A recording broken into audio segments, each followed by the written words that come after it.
Gracias a los corazones de Jesús y de María tenemos una nueva oportunidad de estar junto a ti. María me dice.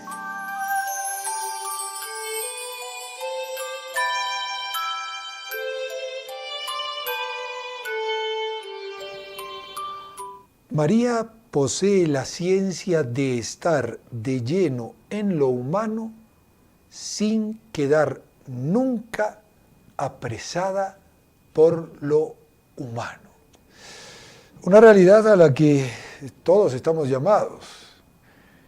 Vivir lo humano sin quedar apresados por lo humano. Es decir, comprendiendo que lo humano no es propiamente lo nuestro. Lo humano en cuanto terrenal, es decir, este ordenador que tengo aquí en mis faldas, esa cámara que me enfoca o esta otra cámara que está allí, todo parece tan real, todo parece, iba a decir, tan eterno, entre comillas, y no nos damos cuenta de que todo esto es caduco, temporal, pasajero. Por eso María nos recuerda, hay que estar en lo humano, hay que estar en el hermano, en la necesidad del hermano, en el amor hacia aquellos que nos rodean, pero cuidado, no te quedes atrapado en eso olvidándote de tu propia salvación, de la salvación de ese hermano que necesita de tu ayuda, ayuda psicológica, ayuda espiritual, ayuda material de comida, pero sobre todo que necesita que lo lleves a Dios. Por eso María tiene el ser Nuestra Señora del Encuentro con Dios. Un saludo muy cordial a todos los amigos que nos siguen a través de los distintos medios. En nuestras redes sociales tenemos 2 canales en YouTube, NSE-TV Radio, NSE-TV Perú. También tenemos 2 Facebook, NSE Radio, NSE-TV. Y nuestro hashtag para encontrarnos rápidamente en el Face es NSE junto a ti. Saludamos asimismo a aquellos que nos están escuchando en vivo y en directo a través de las ondas del canal 27 UHF en la ciudad de Cusco y 720 de amplitud modulada aquí en la ciudad imperial. También para los amigos que nos van a estar escuchando o viendo en alguna retransmisión a través de los 1180 en la ciudad de Lima, 590 en la ciudad de Arequipa o Canal 27 también en la Ciudad Blanca.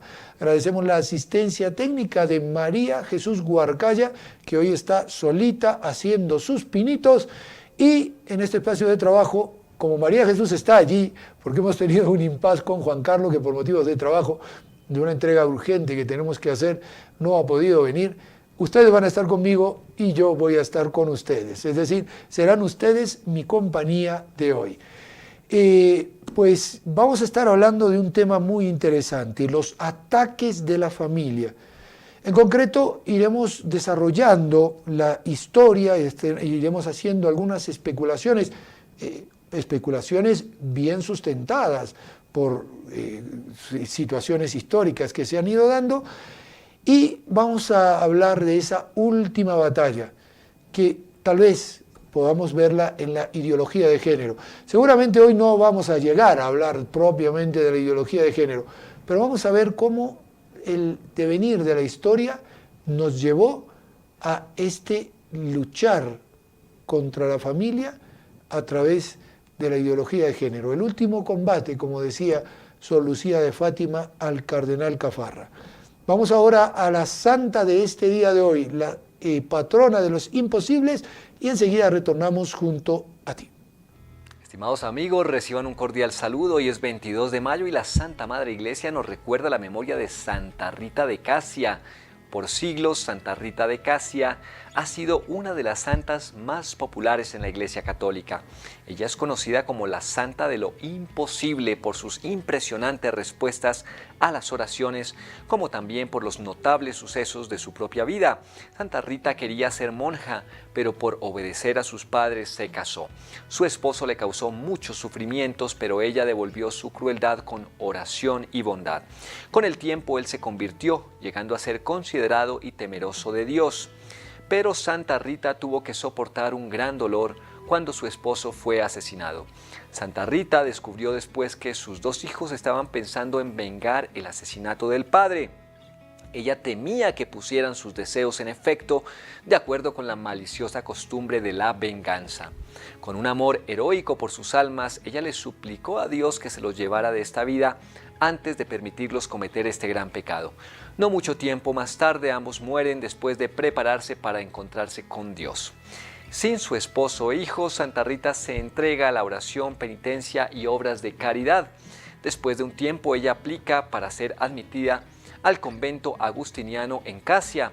Ella no fue aceptada, pero después de orarle a sus 3 especiales santos patronos, San Juan Bautista, San Agustín y San Nicolás de Tolentino, milagrosamente entra al convento y le es permitido quedarse. Esto sucede alrededor del año 1411. En el convento, la vida de Santa Rita fue marcada por su gran caridad y severas penitencias. Sus oraciones obtuvieron para otros curas notables, liberación del demonio y otros favores especiales de Dios, para que ella pudiera compartir en el dolor de su corona de espinas. Nuestro Señor dio a Santa Rita una herida de espina en su frente. Fue muy dolorosa y expelía un olor desagradable, pero ella lo consideraba una gracia divina. Ella oraba: oh amado Jesús, aumenta mi paciencia en la medida que aumentan mis sufrimientos. La herida duró por el resto de su vida. Santa Rita fallece el 22 de mayo de 1457 a la edad de 76 años. La gente se agolpó al convento a pagar sus últimos respetuosos admiraciones. Innumerables milagros tuvieron lugar a través de su intercesión y la devoción hacia ella se extendió a lo largo y a lo ancho. El cuerpo de Santa Rita fue conservado perfecto por varios siglos y a veces daba una fragancia dulce. En la ceremonia de beatificación, el cuerpo de la santa se elevó y abrió sus ojos. Dios ha escuchado las oraciones de Santa Rita por otros en innumerables ocasiones y ciertamente ella estará feliz de interceder una vez más a nombre de aquellos que le ruegan a ella ahora para continuar percibiendo la verdad de su gran nombre. Santa Rita de Casia, nuestro santo para el día de hoy.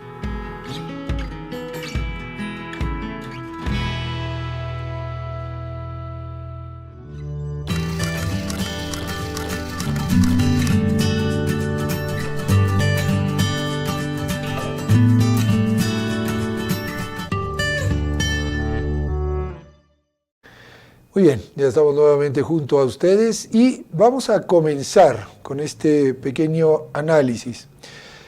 He preparado un PowerPoint para que por lo menos ustedes no tengan que estarme viendo siempre a mí. Vamos a la primera diapositiva que, digamos, presenta el tema que vamos a tocar. Ataques a la familia.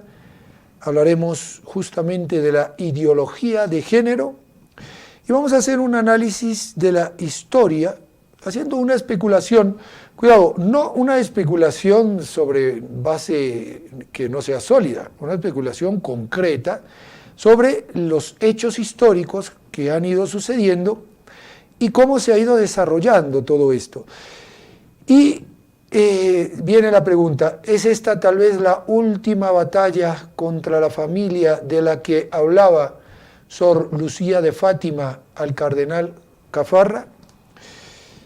Bueno, no vamos a hacer aquí especulaciones de tipo apocalíptico, ni mucho menos, pero sí es importante darnos cuenta de que estos ataques a la familia que se han ido deviniendo a lo largo de la historia, no vamos a irnos tan lejos, pero todo esto tiene sus orígenes varios siglos atrás, y no estoy hablando solo del siglo XIX o siglo XVIII, cuando comienza la masonería, cuando comienza la Revolución Francesa, sino incluso mucho antes. Pero vamos ahora a hacer un poquito un análisis, por lo menos de los puntos más resaltantes. Y vamos a la segunda diapositiva. La segunda diapositiva nos dice que todo comienza en el 68. En ese mayo del 68 donde las ideas económicos sociales del primitivo marxismo comienzan ahora a tomar una nueva perspectiva. Ya no interesa convencer al obrero, mejor, eso ya se ve que fracasó. Por lo menos en la parte occidental ya los obreros están, podríamos decir, dentro del régimen y de la hegemonía capitalista, de tal manera que ya no tienen interés de luchar contra el capital o contra el capitalismo. Y entonces, ¿qué hacer? Pues cambiemos las estructuras sociales. Esa es, podríamos decir, la idea que se plasma. Esto no viene, y hay que tener en cuenta que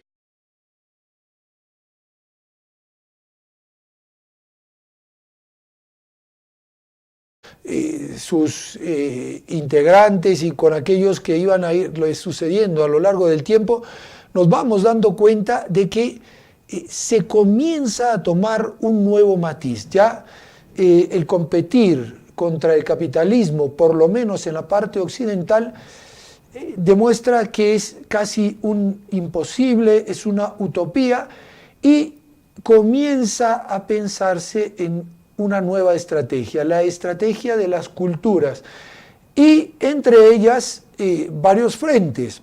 El frente de la lucha de sexo, que lo iremos viendo más adelante, el frente de las luchas de las minorías que se consideran a sí mismas discriminadas, y todo esto irá evolucionando hasta llevarnos a lo que hoy conocemos con el nombre de ideología de género.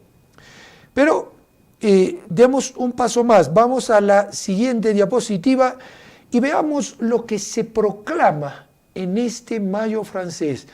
En este mayo del 68, en donde los jóvenes salen a las calles, en donde luego se le unen los obreros, en donde luego eso es una mezcolanza de tal tipo que difícilmente puede hacerse una síntesis de todo lo que sucedió en ese momento. Pero ustedes saben que lo que sucede en París se lleva a los distintos lugares. Pues vamos a ver lo que se proclama en la siguiente diapositiva.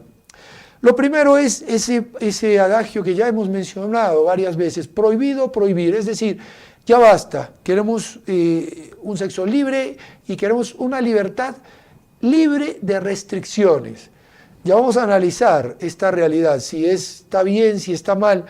Luego comienza otro eslogan: la imaginación al poder.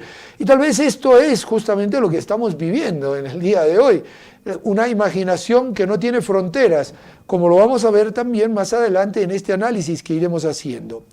Y luego dice: seamos realistas, exijamos lo imposible. Como ven, las consignas tienen un marcado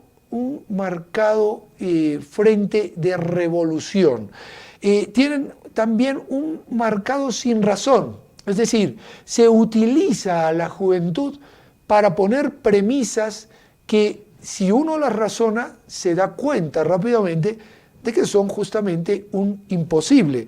Por eso, seamos realistas, exijamos lo imposible. Pero si vas a exigir lo imposible, ¿cuál es el realismo de lo que quieres? Pues a ello vamos a ir.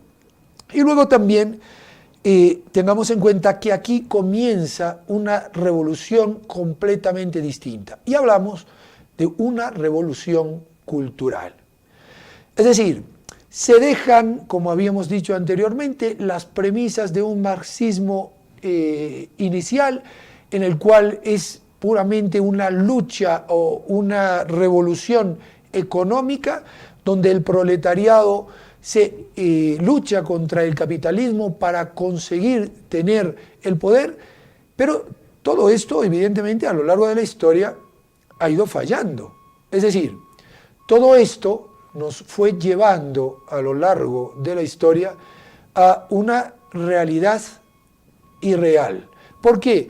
Porque evidentemente el fracaso de la Unión Soviética en la década del 90, finales ya del 89 estaba cayendo el muro de Berlín, el fracaso de la realidad cubana en donde lamentablemente por muchas expectativas que quisieron crearse o por muchas mentiras que se han intentado decir a lo largo de la historia, a los hechos me remito, el fracaso también de un comunismo maoísta que luego tuvo que tener cierta reforma para poder llevar a su gente a salir de la miseria más absoluta y plena. Todo eso fue marcando claramente que el camino de la economía no era solución. Busquemos un nuevo camino. Tampoco este va a ser la solución, pero tengamos en cuenta que eso al marxismo, a los comunistas, no les interesa. A ellos lo que les interesa es tener el poder, es tener la sartén por el mango. Y teniendo la sartén por el mango, consiguen de esa manera llevar adelante una tiranía que es la que se está viendo y la que se está viendo en los distintos países de Occidente donde esta ideología de género ya está impuesta. Pues muy bien, damos otro saltito, seguimos a la siguiente diapositiva y vemos que en el fondo lo que se quiere es un sexo libre. Entonces necesitamos asegurarnos. Así que todo esto va llevando a una revolución tras otra dentro de la historia. Recordemos que en la década del 60 tenemos la revolución de la música, la revolución del rock. Eso ya pone en marcha y pone de manifiesto hacia dónde se enfoca el sexo libre. Porque hay que tener en cuenta una cosa, todo esto no va a terminar hasta que se oponga a la misma naturaleza, que es lo que hoy se vive en la ideología de género pura y dura. Pero, ¿es que acaso no había libertad?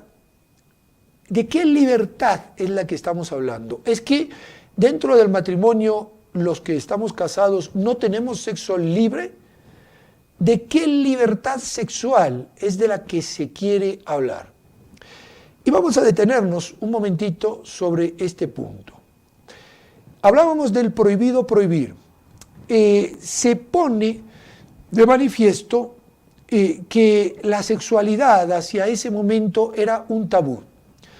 Yo no quiero defender lo indefendible, pero también hay que tener en cuenta algo.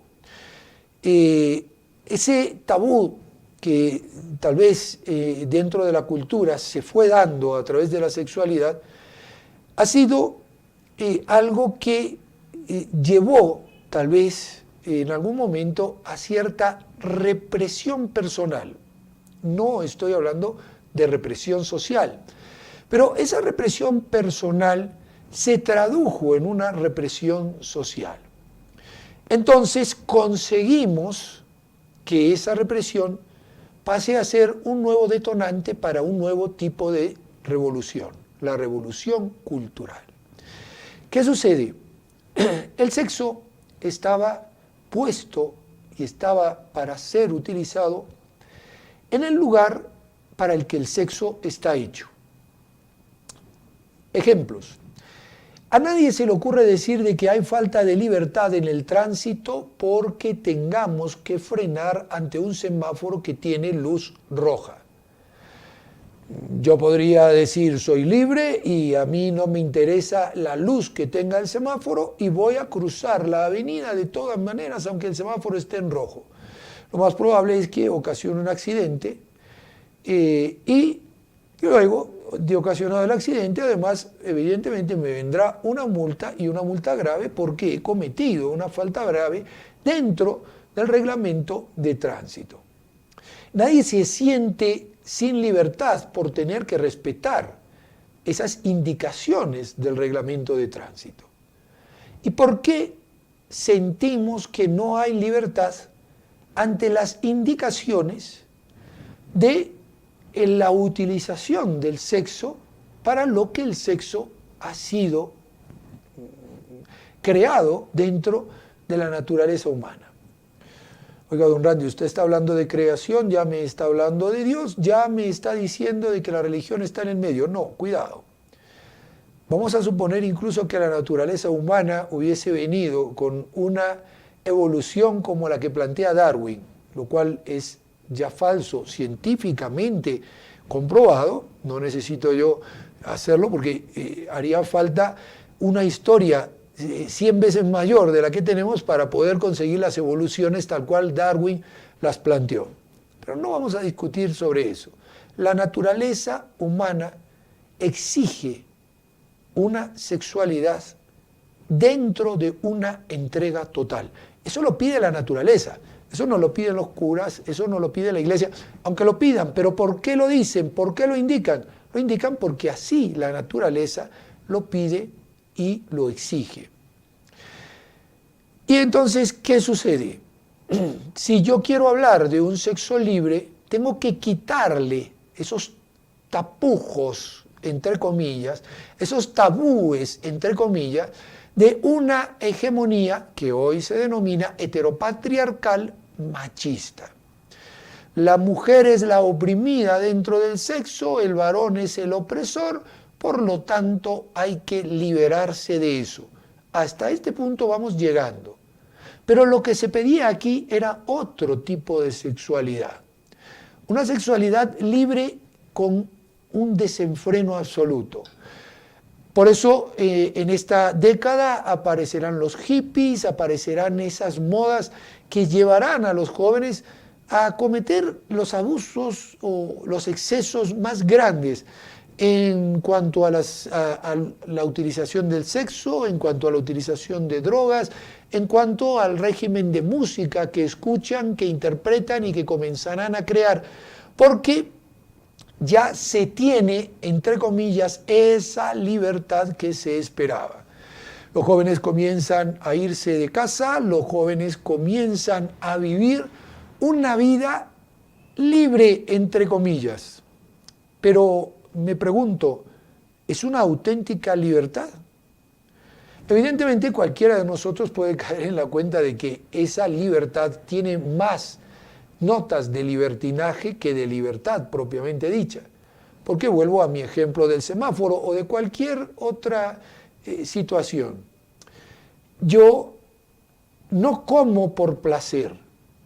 ¿Existe placer al comer? Esto lo hemos mencionado ya alguna vez. Sí, es evidente, existe placer al comer, pero yo no como por placer, aunque busque comidas que puedan ser placenteras.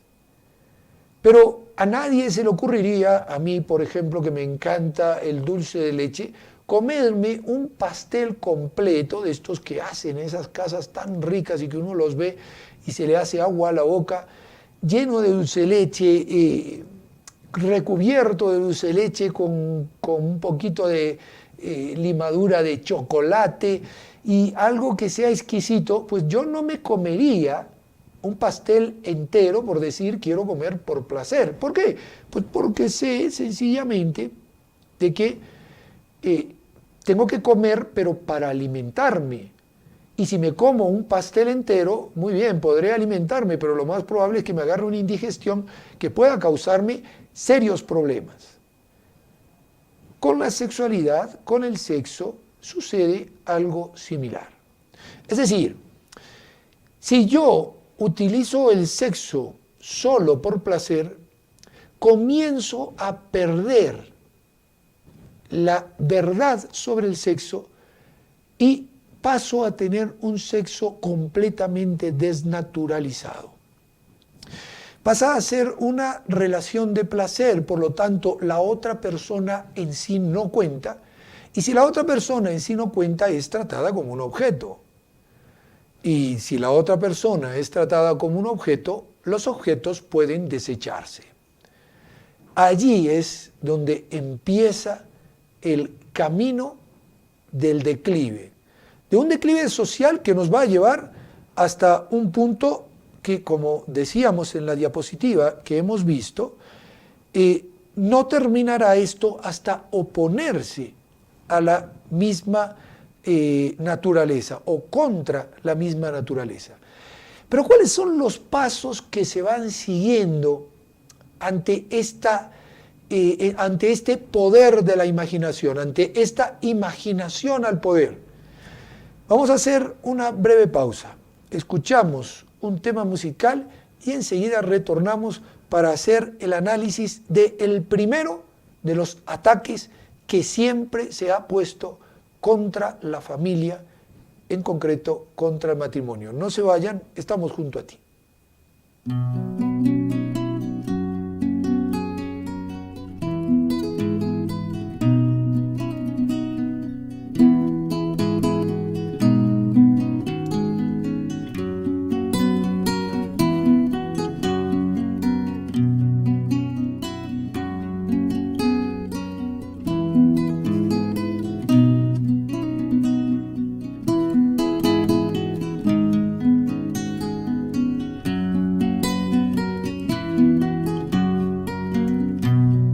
Silencioso pasas cargando tu cruz que no es tuya sino mía. Descalzo sobre el polvo de tu querida tierra, que hoy te condena por amar a cualquiera. Pasas entre la gente sin reprocharles nada y miras silencioso que el camino se alarga, con los hombros hinchados por llevar el madero, un madero cargado de pecados del pueblo. Aquel sacrificio en que culmina tu vida de 33 cortos años largamente sufrida. 33 años de vida, hondo predicador de tan noble evangelio y tan noble misión. A estos palos naciste, pa' salvar hombres como yo, débiles peregrinos que no entonan canción. Tú te mueres tantas veces en mi calle y mi nación, y hoy loco de amor mueres de forma atroz.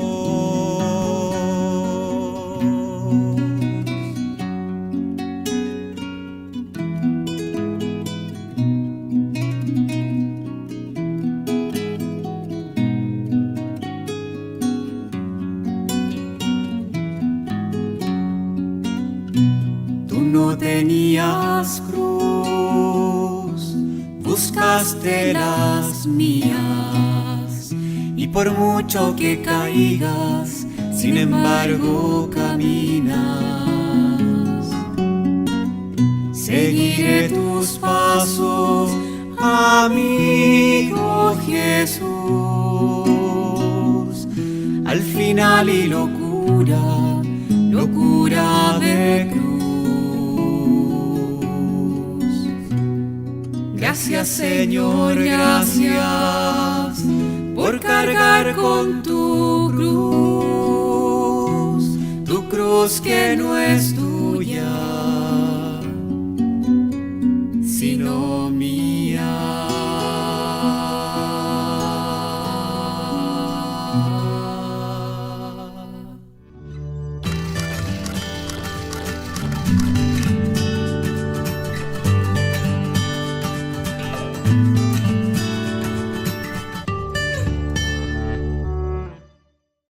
Ya estamos nuevamente junto a ustedes y vamos con el primer ataque, el ataque de siempre.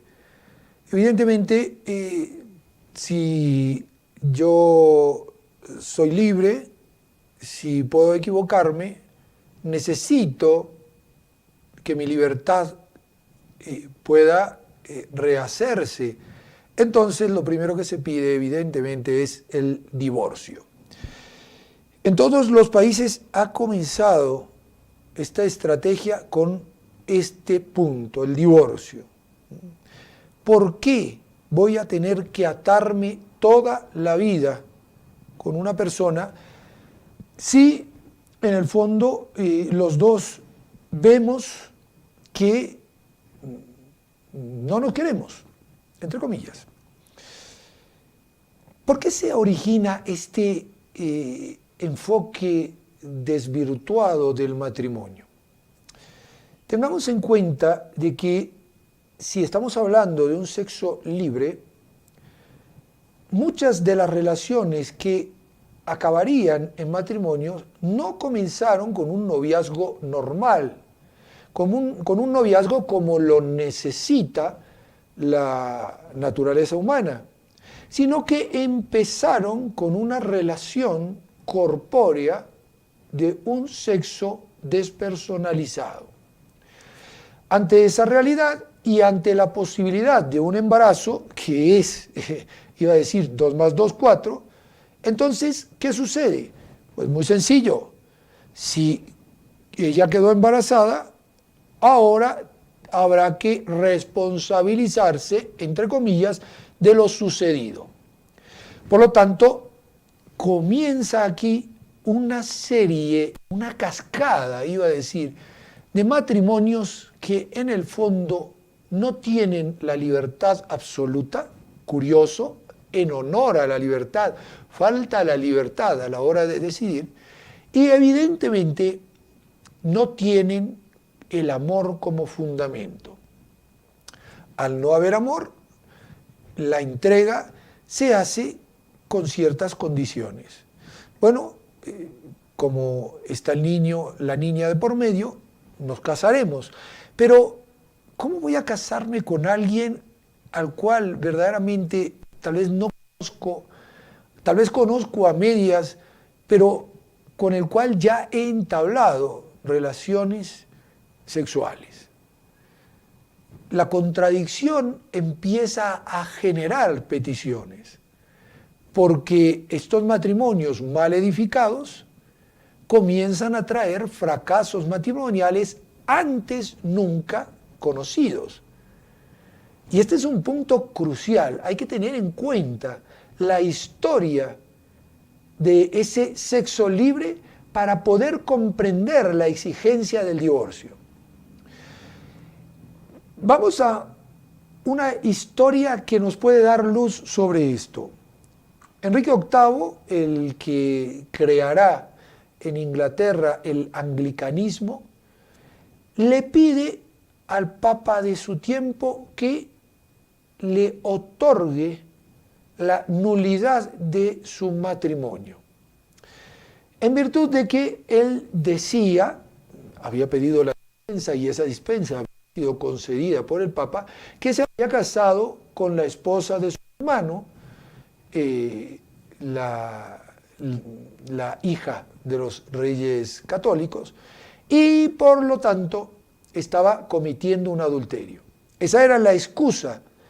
Pero en realidad lo que hay de fondo es que el matrimonio había sido un matrimonio de interés. Es decir, se quería crear cierta unión entre las dos personas y nada mejor que casar al rey de Inglaterra con una de las princesas de España. Pues este matrimonio, que no tenía un fundamento de amor, sino de interés, fracasará ante esa perspectiva de que no hay herederos. Catalina le dio, su esposa, la hija de los reyes católicos, le dio una hija a Enrique VIII, pero no un hijo varón. Y entonces Enrique VIII comienza a buscar esa solución, entre comillas, a la sucesión del trono. Evidentemente, esto nos puede dar luz sobre lo que sucede cuando un matrimonio no está fundado en el auténtico amor. Entonces, si yo puedo equivocarme, pues tengo que tener el derecho, entre comillas, de poder desatar aquello que he atado. No interesa lo que diga la fe, no interesa lo que diga la Iglesia al respecto, pero vamos a centrarnos en esta realidad.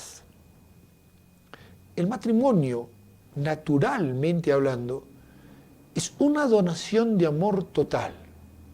La culpa no la tiene la sociedad matrimonial que se funda con una mala estructura. La culpa la tiene la sociedad que va buscando libertades y en honor a esas libertades comienza a fundar familias sin una solidez de origen. ¿Acaso en algún momento a algún político se le ocurrió pensar en poner solución a esta triste realidad? ¿Acaso los libros que tanto discusión están trayendo en estos últimos tiempos del Ministerio de Educación peruano dan la fuerza a ese matrimonio de uno con una para siempre? Pero don Randy, usted que se quedó en la historia, ¿qué sucede? Eso ya no va más. Usted no sabe que hoy incluso las uniones de hecho ya están tan legalizadas que tienen hasta más fuerza que un matrimonio que se ha realizado solo por la Iglesia aquí en el Perú. Por eso vamos a ir a la siguiente diapositiva. Creo que esto ya va evolucionando. Y luego viene lo siguiente, evidentemente las uniones libres. Si somos libres y al fin de cuentas vamos a poder divorciarnos, ¿para qué casarnos? Esto nos va a costar encima dinero, porque vamos a tener que hacer un juicio de divorcio. No. Vivamos nuestra libertad en una unión que no nos comprometa ni nos ate. Y esto se llega a vivenciar a través de la música de una manera impresionante, porque lo que se quiere es irle poniendo estos nuevos paradigmas a la juventud, de tal manera que la sociedad ingrese en ese caos al que se le desea hacer ingresar. Esto genera dentro de la sociedad ya una suerte de infantilismo o adolescencia en aquellos que las componen. Adolescencias que se extenderán hasta los 40, 50 años. No hace falta más que ver la realidad incluso de muchos artistas que no desean verse viejos, no desean mostrar su envejecimiento natural y comienzan a luchar contra la naturaleza para mostrarse siempre jóvenes, para mostrarse siempre bellos, entre comillas, físicamente. Esto demuestra una inmadurez real, es decir, yo no soy capaz de afrontar lo que el tiempo va trayendo en mi vida.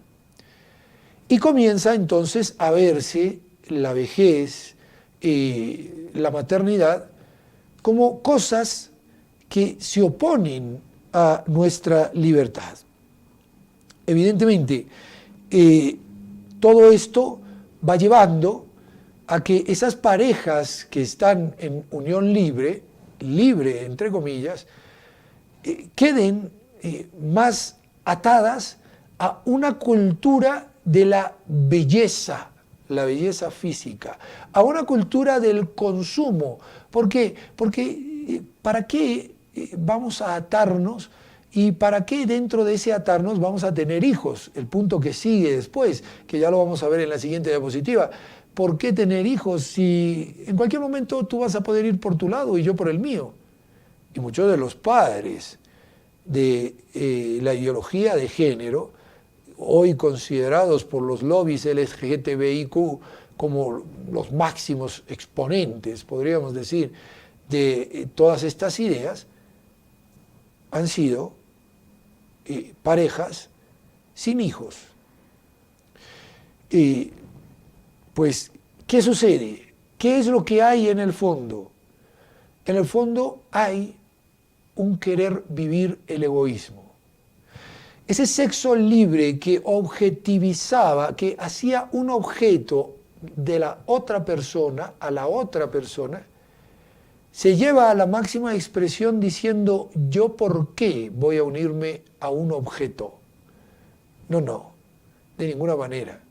Este objeto de placer es parte de mis pertenencias, pero puedo desecharlo cuando desee. Y es curioso porque aparentemente, y por eso he querido poner estas fotos en la diapositiva, todo se muestra como un panorama de ensueños. Soñamos en nuestra casa, soñamos con nuestros planes, los viajes, etcétera, etcétera, etcétera. Pero todo ese sueño se desmorona como un castillo de naipes al menor de los soplos del egoísmo ante una realidad. Si somos libres, pues luego daremos un paso más. Y si tú quieres tener relaciones extramatrimoniales, que no hay ningún matrimonio, pero así se llaman de todas maneras, pues eres libre para hacerlo como yo soy libre para hacerlo. Y llegamos al punto que hoy hemos comentado también en algún otro programa, llegamos al punto de los amigos con derecho. Es decir, tenemos una amistad y esa amistad nos lleva a tener derechos sobre el cuerpo del otro. Ya ni siquiera una unión libre, sino una utilización absoluta de la otra persona en virtud de algo tan bello y tan sagrado como es la amistad. Este análisis, si lo vamos haciendo, nos va abriendo las puertas de comprender la locura que se nos invita a vivir a través de todas estas pseudo libertades. Porque vuelvo a repetir, el único parangón será el egoísmo. Y si la imaginación es la que está en el poder, podemos imaginarnos lo imposible y creer que querremos hacerlo realidad. Es lo que hoy sucede y analizaremos más adelante en algún otro programa con los distintos tipos de género que hoy intentan imponerse en la sociedad. Pero vamos un puntito más y vamos a la siguiente diapositiva, ya la número 7. Entonces aparece aquí la anticoncepción. Si somos libres y queremos tener una relación con absoluta libertad, ¿por qué tener hijos? Viene la pregunta. Y necesitamos entonces algo que nos ayude a que los hijos no vengan. Necesitamos métodos que nos den tranquilidad de no tener problemas. Y pongo esta palabra problemas, entre comillas, porque evidentemente esos problemas que originaron muchos matrimonios, como lo habíamos dicho antes, que son los hijos, son vistos ahora como un auténtico problema. Vamos a la siguiente diapositiva. ¿Qué sucede? El hijo pasa a verse como una complicación dentro de la relación de pareja. Ya no hablamos de conyugalidad. Los cónyuges están atados por un yugo y yo no quiero yugo ninguno. Aunque mi yugo sea llevadero y mi carga ligera, yo quiero ser un buey libre. Y el buey solo bien se lame. Y comienzan a planificarse los hijos con una vista utilitarista del futuro del amor. Perdón, del fruto del amor. ¿Qué quiere decir esto? Ya empezamos a ver ese fruto del amor como una molestia.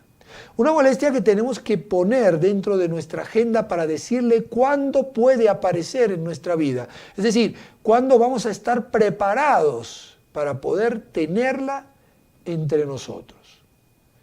Triste realidad, pero realidad al fin. Empezamos a hablar de una planificación familiar, entre comillas, que destruye el propio concepto de familia.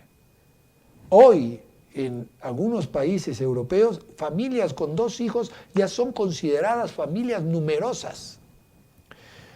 están los países europeos, la mayor parte de ellos, bajo el estándar de reposición de la sociedad. Es decir, están por debajo del 3.1 hijo, están incluso algunos de ellos por debajo del 2 hijos por matrimonio. Y muchos de ellos consiguen nivelar esta situación trayendo a personas de otros países, de otras culturas, lo que se llama la pluriculturalidad. Y de esa manera, como estas personas sí están todavía con la mentalidad de tener hijos, por eso en Europa se ve mucha gente de África, por eso en Europa se ven muchos musulmanes, entonces nivelamos eso de la natalidad y conseguimos hacer un equilibrio evidentemente mentiroso, engañoso, que va haciendo que poco a poco lo que se consideró en algún momento como la cultura europea occidental esté ya en riesgo de desaparecer en muy pocas cantidad de décadas. Todo esto tiene que llevarnos a pensar, ¿estamos dispuestos nosotros a someternos a esta triste realidad? Ya estamos sumergidos, hasta aquí no he puesto nada que no esté dentro de nuestra sociedad peruana. Y nos damos cuenta hacia dónde nos lleva todo esto. Es para reflexionar y nos vamos a quedar aquí, vamos a seguir más adelante. Yo voy a tomar un poquito de agua para quitarme un poco la carraspera que tengo, pero decirles que este análisis que vamos haciendo y que todavía no ha llegado ni al aborto ni a la ideología de género tal cual como se plantea en muchos otros lugares, es un análisis, como lo ven ustedes, objetivo, tomando puntos de la historia que son reales, comprobables, los tienen ahí en los libros, en la historia de todos los tiempos. Por eso, como cristianos, ahora sí, hablándole a nuestros amigos que nos escuchan y que tienen fe, como cristianos tenemos que hacer algo para remediar esta triste situación de la humanidad. Estamos llamados a ser luz del mundo. Estamos llamados a ser sal de la tierra. No podemos desvirtuarnos, porque si nos desvirtuamos, destrozamos nosotros también la propia sociedad. Claudia Chaparro reportó su sintonía, ¿verdad? Y pide que recemos por sus intenciones de siempre, especialmente por el pequeño Antonio, que está muy delicado de salud. También yo les pido que compartan conmigo y recemos hoy por una de nuestras hijas, María Macarena, que está ella en el noviciado de nuestra familia espiritual y hoy está de cumpleaños, así que quiero que se unan y que pidamos por ella. ¿Tengo las intenciones aquí en la carpeta o no? Bueno, entonces vamos a poner las intenciones de todos ustedes, las que tiene cada uno de ustedes en su corazón. También quiero pedir por la señora Elvira Hinojosa, a quien vamos a ir a visitar porque también está un poquitito delicada de salud y Dios mediante estaremos visitándola entre hoy y mañana. Pidamos por ella, que es una bienhechora de años de nuestra radio, y las intenciones que cada uno de ustedes tiene en su corazón, y vamos a rezarle a María Santísima pidiendo por todas ellas. María, Madre nuestra, por el poder que te concedió el Padre, líbranos de caer en pecado. Dios te salve María, llena eres de gracia, el Señor es contigo. Bendita tú eres entre todas las mujeres y bendito es el fruto de tu vientre Jesús. Santa María, Madre de Dios, ruega por nosotros pecadores, ahora y en la hora de nuestra muerte. Amén. María, Madre nuestra, por la sabiduría que te concedió el Hijo, líbranos de caer en pecado. Dios te salve María, llena eres de gracia, el Señor es contigo. Bendita tú eres entre todas las mujeres y bendito es el fruto de tu vientre, Jesús. Santa María, Madre de Dios, ruega por nosotros pecadores, ahora y en la hora de nuestra muerte. Amén. María, Madre nuestra, por el amor con que te colmó el Espíritu Santo, líbranos de caer en pecado. Dios te salve María, llena eres de gracia, el Señor es contigo. Bendita tú eres entre todas las mujeres y bendito es el fruto de tu vientre, Jesús. Santa María, Madre de Dios, ruega por nosotros pecadores, ahora y en la hora de nuestra muerte. Amén. Ave María Purísima, sin pecado concebida. Muy bien, darle las gracias por habernos acompañado, agradecer también nuevamente a María Jesús, que está en los controles, luchando así, solita, con toda esa botonera que tiene enfrente, pero creo que la cosa ha salido suficientemente bien. Pues les pedimos que nos ayuden para poder seguir adelante con esta forma de evangelización que son los medios de comunicación. Tenemos muchas deudas, tenemos muchas necesidades.